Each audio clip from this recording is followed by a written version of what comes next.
1001 रातों की प्रारंभिक कथा। दो भाई राजा। बहुत पुरानी बात है, जब पूर्व से पश्चिम तक वैभवशाली राज्य फैले हुए थे। तब एक ही रक्त के दो जुड़वांव भाई थे, पर उनकी तकदीरें भिन्न थीं। शहरयार और शाहजमान। बड़े भाई शहरयार एक विशाल साम्राज्य के सम्राट थे, जिसकी सीमा दूरस्थ सागर तट तक जाती थी। उनके शासन में सेना सशक्त थी, कोषागार सोने चांदी से भरे थे, दुर्ग अटल थे और प्रजा संपन्न। रत्न जड़ित सिंहासन के आगे दरबारी सिर झुकाते और आश्रित राज्यों के दूत निरंतर नजराने लाते। मानो संसार ने शहरयार को वह सब वैभव दे दिया था जिसकी कोई भी सम्राट कामना कर सकता है। छोटे भाई शाहजमान समरकंद पर शासन करते थे, जीवनदायी व्यापारिक मार्गों का संगम, जहां से रेशम, सुगंध और रत्न ऐसी दिशाओं से आते। राज्य छोटा था, पर पूरब का दमकता नगीना कहा जाता। शाहजमान विवेक और करुणा से राज करते, इसलिए प्रजा उनसे प्रेम करती। लगता था कि दोनों ही पर स्वर्ग की कृपा है, ऐसा वैभव जिसे कोई हिला न सके। पर भाग्य अपने तरीके से निष्पक्ष और कठोर उनके हृदयों में छिपे घावों को प्रकट करने को तत्पर था। एक दिन शहरयार ने अपने भाई को संदेश भेजा। प्रिय भाई, बहुत दिनों से बिछुड़े हैं, मेरी राजधानी में आओ, मिलकर मिलन का सुख बांटें। शाहजमान हर्षित हुए।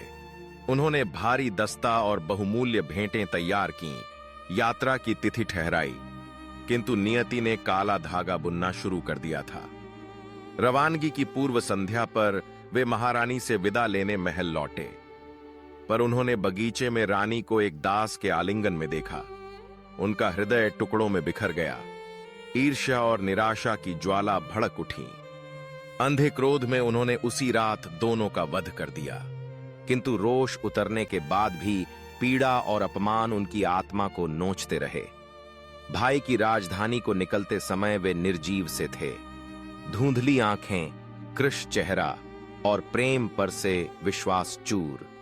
मिलने पर शहरयार ने आंखों की उदासी भांप ली। बहुत पूछने पर भी शाहजमान चुप रहे। अंततः लगातार आग्रह पर उन्होंने विश्वासघात की कथा कह सुनाई। शहरयार क्रुद्ध हुए, पर ढाढ़स भी बंधाया। भाई, कुछ दिन यहीं ठहरो, समय और हमारा संग तुम्हारे घाव को शांत करेंगे। शाहजमान रुक गए, पर भीतर का अंधेरा बना रहा। शीघ्र ही नियति शहरयार पर भी प्रहार करेगी। वे भी अपने हरम में दगा देखेंगे, और फिर दोनों भाइयों का यह दुहक पूरे राज्य को रक्त और शोक के दिनों में धकेल देगा। यही है 1001 रातों की महान कथा का आरंभ, जहां आत्मा के घाव अनंत कथाओं की चिंगारी बनते हैं, और जहां एक स्त्री शहरजाद की बुद्धि और त्याग एक साम्राज्य की तकदीर लिखते हैं। पहला विश्वासघात। विस्तृत।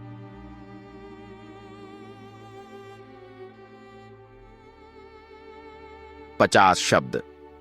समरकंद के युवा राजा शाहजमान भाई शहरयार से मिलने की पूरी तैयारी कर चुके थे। हृदय उल्लास से भरा था। काफिला तैयार था, ऊंटों पर धरोहरें लदी थीं, बस अगली सुबह चलना था। किंतु नियति निर्दयी थी। उन्होंने सोचा, कल मैं दूर रहूंगा, चलो रानी से विदा का आलिंगन कर लूं। रात का सन्नाटा, लंबी देहरियां, टिमटिमाते दीप। वे मुस्कुरा रहे थे, पर जैसे ही कक्ष का द्वार खुला, मुस्कान जम गई। आंखों के सामने जीवन का सबसे कड़वा दृश्य था। विश्वासी रानी एक तुच्छ दास की बाहों में। उनकी दबे स्वर की हंसी अंधेरे को चीर रही थी। अनजान की राजा वहीं खड़ा है, हृदय चूर चूर। भूमि जैसे पैर तले से सरक गई। वे जड़ हो गए। फिर क्रोध ज्वालामुखी बना। तलवार खींची, चीखें उठीं, पर बहुत देर हो चुकी थी। पलक झपकते फर्श लाल हो गया। हांफते हुए तलवार गिर गई। प्रेम टूट चुका था, विश्वास ढह गया था, आत्मा अंधे गर्त में थी। वे चुपचाप महल छोड़ गए। पीछे रह गई रक्त की गंध और अमिट कलंक। सुबह काफिला अनजान था। शाहजमान रूखे, मौन। हर्ष भरी यात्रा शोक और शंका का बोझ बन गई। राजधानी पहुंचकर संगमरमर की अट्टालिकाएं और लावण्य उपवन भी उन्हें न भाए। न भोज न संगीत, कुछ नहीं। वे निर्वाक बैठे रहते। शहरयार ने पूछा, भाई, चेहरा इतना उजाड़ क्यों? यात्रा कष्टदायक रही? नहीं महाराज, संक्षिप्त उत्तर। दिन बीते, चिंता बढ़ी। अकेले में शहरयार ने हाथ थामा। सच कहो, तुम्हारे भीतर अथाह पीड़ा है। तब शाह जमान ने सारी बात कही, हर शब्द जैसे चाकू। शहरयार थर्रा उठे। अकल्पनीय, जिस रानी का तुम सम्मान करते थे, उसने ऐसा कलुष। मेरे साथ होता तो मैं क्षमा न करता। पर भीतर संदेह की एक धुंध रह गई और आगे के तूफानों का बीज पड़ गया। इसी तरह पहली बेवफाई ने संदेह, घृणा और कठोर निर्णयों का बीजारोपण कर दिया, जो दो राजाओं, उनके राज्य और असंख्य निर्दोषों का भाग्य बदल देंगे। दूसरी बेवफाई विस्तृत की थी तरह तौबा। 50 शब्द। शाह जमान की कथा सुनकर भी शहरयार आधे अधूरे आश्वस्त थे। मन में सोच, शायद संयोग हो, शायद भ्रांति। क्या महारानी जैसी स्त्री इतना अधर्म कर सकती है? सांत्वना देने वे शिकार को निकले। कुछ दूर गए ही थे कि शहरयार घबराए और लौट आए। द्वार से भीतर आते ही रक्त जम गया। राजकीय उपवन से किलकिलाती हंसी और उच्छृंखल वीणा की धुनें। झाड़ियों के पीछे छिपकर देखा, शहरयार की महारानी और सखियां हर मरवाज और दासों संग शिष्टाचार तजकर विहार कर रही थीं। मदिरा छलक रही थी, परिधान अस्त व्यस्त, मर्यादा चूर। शाह जमान अवाक, पर शहरयार पत्थर हो गए। आंखें फैल गईं, लाल हो उठीं, हाथ कांपने लगे, मानो वज्राघात हुआ हो। नहीं, हृदय में चीख, पर कंठ सूखा।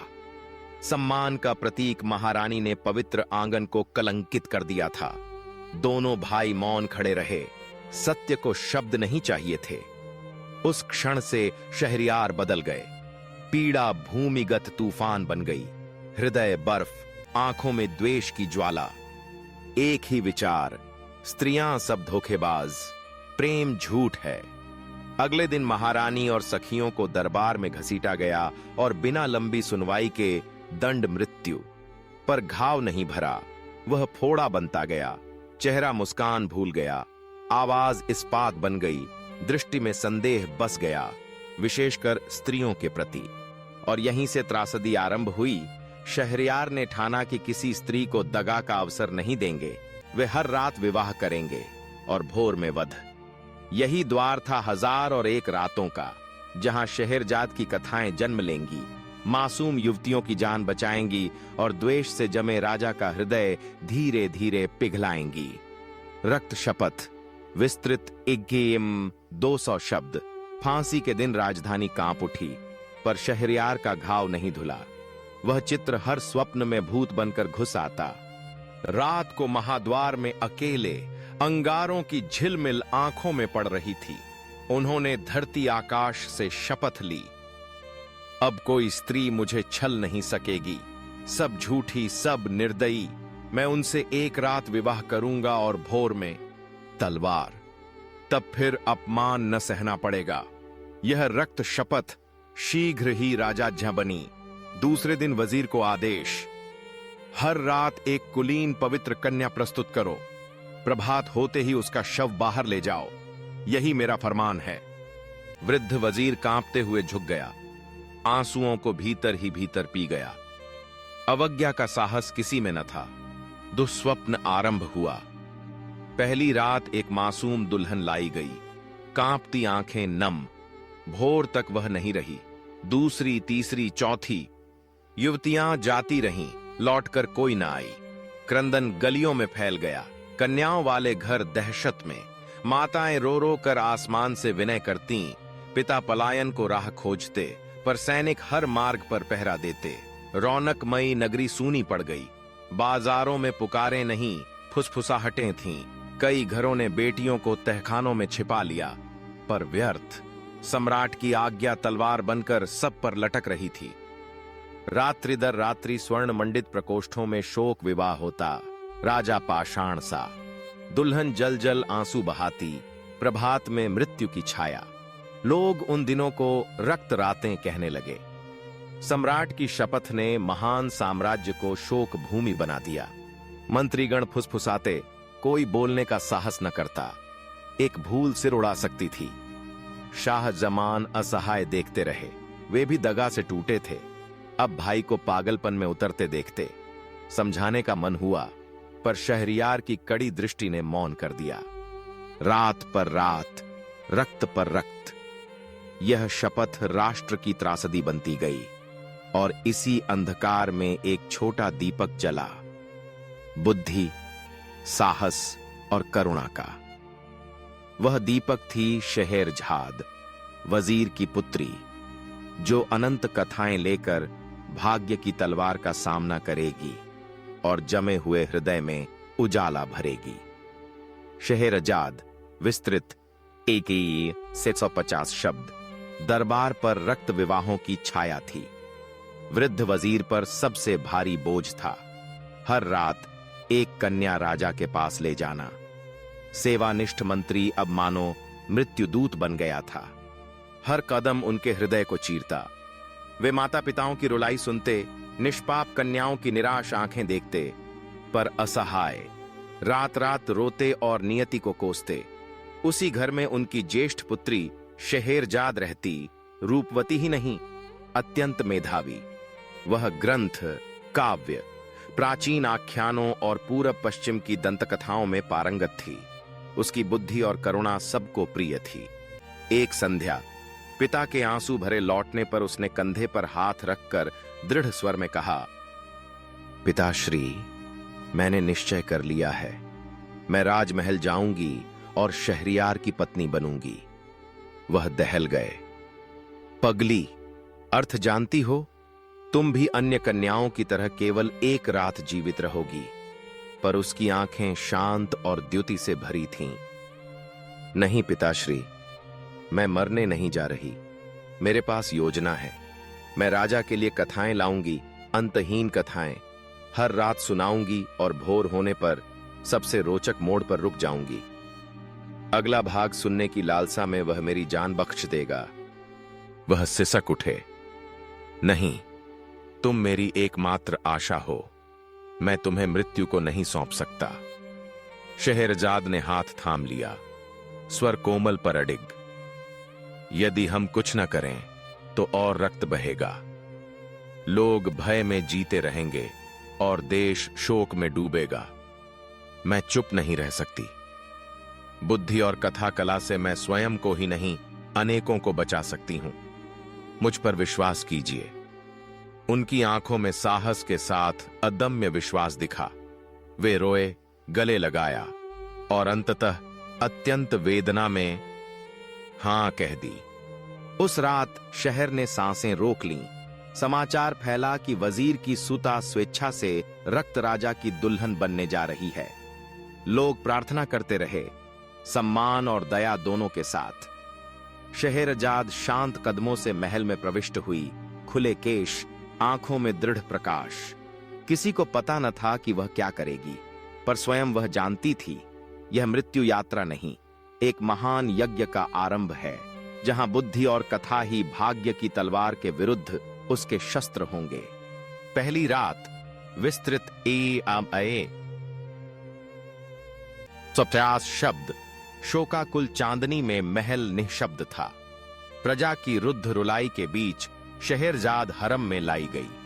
पूर्ववर्ती दुल्हनों के विपरीत वह थर्राई नहीं। उसका चेहरा नीरव, आंखें निर्मल, मानो मरने नहीं, भाग्य लिखने आई हो। वह अपनी छोटी बहन दुनियाजाद को साथ लाने की अनुमति पहले ही ले चुकी थी, कहकर कि बचपन से वे अलग नहीं रहीं, अन्यथा उसका मन अस्थिर रहेगा। शहरियार उसके आत्मविश्वास से चकित थे। उन्होंने इजाजत दे दी। रात्रि गहरी हुई। कक्ष में मध्यम दीपक, दीवार पर दोनों बहनों की लंबी छायाएं। शहरियार रेशमी वसन में निम्न सिंहासन पर बैठे, नववधू पर ठंडी नजर, जैसे तलवार अपनी घड़ी की प्रतीक्षा में हो। गहरी निस्तब्धता में दुनियाजाद ने सिर झुकाकर फुसफुसाया, दीदी, घर की तरह मुझे कोई कथा सुनाओ ताकि नींद आ जाए। शहरजाद मुस्कुराई और राजा की ओर मुड़कर वीणामयी सी वाणी में बोली, यदि महाराज अनुमति दें तो मैं बहन को एक छोटी सी कथा सुनाऊंगी, बस भोर तक। निर्दयी राजा के भीतर जिज्ञासा की चिंगारी जगी। कितने समय से किसी ने उसे कहानी सुनाई थी? उसने सिर हिलाया, ठीक है, पर केवल इस बार। शहरजाद ने आरंभ किया। स्वर कभी धीमी धारा, कभी उठती गिरती लहर। शब्द शब्द से उसने महल के अंधेरे से दूर एक संसार रचा। दूर देश, राजा, फकीर, रहस्य और जीवन पाठ। पहले तो शहरयार अकड़कर बैठे रहे, फिर धीरे धीरे आगे झुकने लगे। आंखों की कठोरता पिघलकर विस्मय बन गई। कथा का जाल हृदय को थामे ले रहा था। उसने समय साध रखा था। मुर्गे की पहली बांग के साथ वह अचानक थम गई और तभी एक अद्भुत घटना हुई। किंतु क्षमा करें, प्रभात हो चला है, शेष कल रात्रि कह सकूंगी। शहरयार चौंक उठे, क्या यहीं रुकती हो? आगे क्या हुआ जानना होगा। यदि महाराज चाहें तो कल रात शेष सुनाऊंगी। रक्त भरी अनगिनत भोरों के बाद पहली बार तलवार ठहर गई। अगले भाग की कामना में राजा ने एक दिन का जीवन दे दिया। यही थी शहरजाद की पहली रात और 1001 रातों की यात्रा का आरंभ। कथाएं शुरू होती हैं। विस्तृत 21 200 शब्द। निस्तब्ध कक्ष में दीप झिलमिल। शहरजाद सुघड़ आसन पर। उसकी वाणी सुर लहरियों की तरह वातावरण को स्वप्न में डुबो देती। वह ऊंटों पर रेगिस्तान पार करते व्यापारियों का वृत्तांत कहती। असीम बालू, आंधी का प्रलय। निराशा की घड़ी में उन्हें आधा दफन कांच की बोतल मिली। ढक्कन खुलते ही काली धुआंधारा उठी और भीषण जिन्न का रूप ले बैठी। शताब्दियों से कैद। जिन्न गर्जा, जो मुझे मुक्त करेगा उसे 3 वरदान या वही मेरा पहला शिकार। व्यापारी कांप उठे, पर लोभ भी जागा। 3 वरदान भिखारी को राजा बना सकते हैं। शहरजाद श्रोताओं को अलौकिक भय, अतृप्त लोभ और साथियों के बीच विश्वासघात के चक्रव्यूह से ले गई। फिर एक विनीत व्यापारी ने बुद्धि और सच्चाई से जिन्न को पुनः बोतल में बंद कराया और उसे स्वर्ण बालू के नीचे दफना दिया। वह चंद्रिका में लहराते टीलों, हवा के रुदन, अलाव के पास तीखी बहसों, सबका चित्र रचती और अंत में निचोड़। लोभ विनाश की दहलीज है, उद्धार बुद्धि और सत्य में है। उसका स्वर कभी तूफान, कभी सरिता। स्त्रियों की वाणी को तुच्छ समझने वाले शहरयार अब हर अक्षर पर टिके थे। ज्यों-ज्यों कथा शिखर पर पहुंची, जीवन और बुद्धि के निर्णायक क्षण पर वह थम गई। जालियों से भोर की गुलाबी रोशनी झांक रही थी। महाराज, प्रभात हो गया। आज्ञा हो तो कल रात आगे सुनाऊं? राजा मानो स्वप्न से जागे, जिज्ञासा धधक रही थी।